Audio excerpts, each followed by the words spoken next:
Donald Trump has not only done a phenomenal job of turning off moderate and independent voters across the country, but over the last few weeks, he's also done an amazing job at turning off his own supporters. We have reported on story after story after story recently of your average everyday Trump supporters turning against him, some of his other allies turning against him, and now, thanks to a new report from Politico, it seems like there's another very high-profile Trump supporter who says she'll no longer vote for him. And this happens to be an individual who actually spoke on his behalf at the Republican National Convention. It is none other than anti-abortion activist Lila Rose, who in a recent interview with Politico said that Donald Trump's flip-flopping on the issue of abortion, which he hasn't really flip-flopped, but anyway, it's a deal breaker for her. And she says if the election were held today, she would not vote for Donald Trump. So before I read you what she said, let me just give you a little bit of backstory here, right? Okay, Lila Rose, of course, is the head of Live Action, which is a prominent anti-abortion group. She spoke at the RNC. She wants a nationwide abortion ban. But Donald Trump has been saying, actually for years now, that abortion is a losing issue for Republicans. So while he does say he wants it left to the states and he brags about overturning Roe versus Wade, he has said recently, if you can believe him, that he doesn't support a nationwide, a federal ban on abortions, and his running mate J.D. Vance actually said the same thing just a few days ago.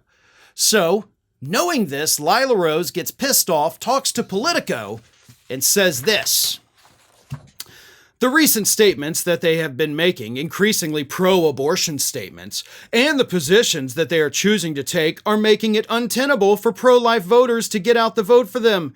This is, unfortunately, the path that they've chosen.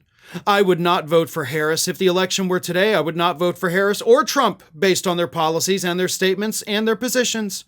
I think that it's the job of the pro-life movement to demand protection for preborn lives. It is not the job of the pro-life movement to vote for President Trump. In some cases, you can make the argument that it can be the right move to vote for the lesser of two evils, but part of our job is not to just accept whatever position we've been handed, especially from a politician who in the past has counted on our vote and has indicated that he is pro-life before changing his position. You can torture data to get it to tell you any number of things, but I think it's completely false that pro-life is a losing issue. Okay, so you're saying that you can just misinterpret data any way you want to make it prove whatever you want? No, you can't. That's why it's data. If it were opinions, yeah, you could twist it to mean whatever you want. You can form your own opinions. You can't form your own data. Like, that's what drives me crazy about these people. That's how anti-science this so-called pro-life movement is. One, they don't understand the science that abortion is a medical procedure. And two, they don't understand the science that is known as data about how this is a horrible issue for Republicans and has been causing them to lose in places where they haven't lost in decades.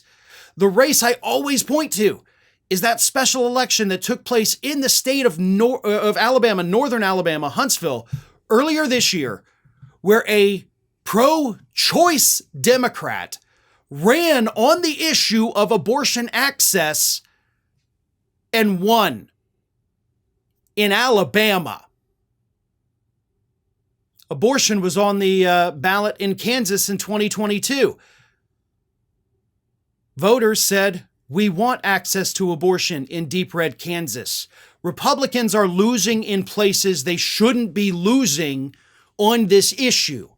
So for Lila Rose to go out there and say, like, well, you can torture the data any way you want. No, you can actually not. No, you can't. The data is the data. And it shows that this is a losing issue and you're pushing a losing issue because voters don't like to be told what they can and cannot do to their own bodies. It's going to be a losing issue for Republicans forever, hopefully. But I don't believe Trump either. I don't believe that he doesn't support a national abortion ban.